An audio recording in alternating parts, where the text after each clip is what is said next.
I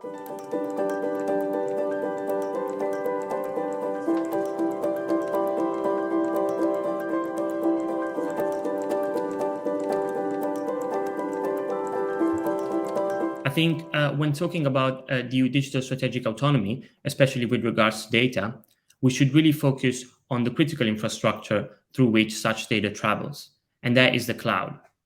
When it comes to cloud computing, in fact, the European Union is really not independent, as a vast majority of European data is still stored or processed in data centers operated by American cloud giants, also called hyperscalers. This is obviously an obstacle to the sovereignty ambition of the European Union and its industrial competitiveness.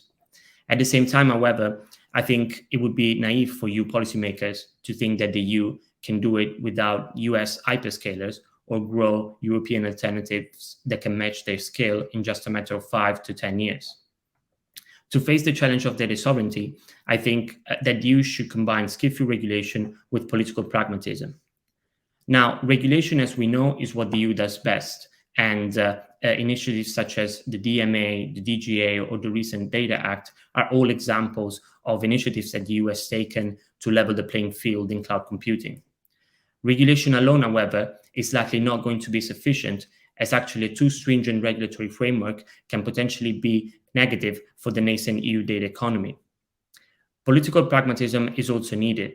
And by that, I mean that the EU should actively promote partnerships between EU companies or governments and US hyperscalers when possible, leveraging tools such as security labels, certifications, or other ad hoc safeguards to ensure that EU critical data are either excluded from such agreements or processed according to the EU data protection framework.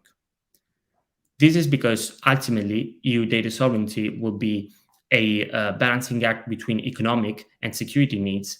And if the EU wants to capitalize on the promises of the digital economy, it will need to have a strategy that meets both.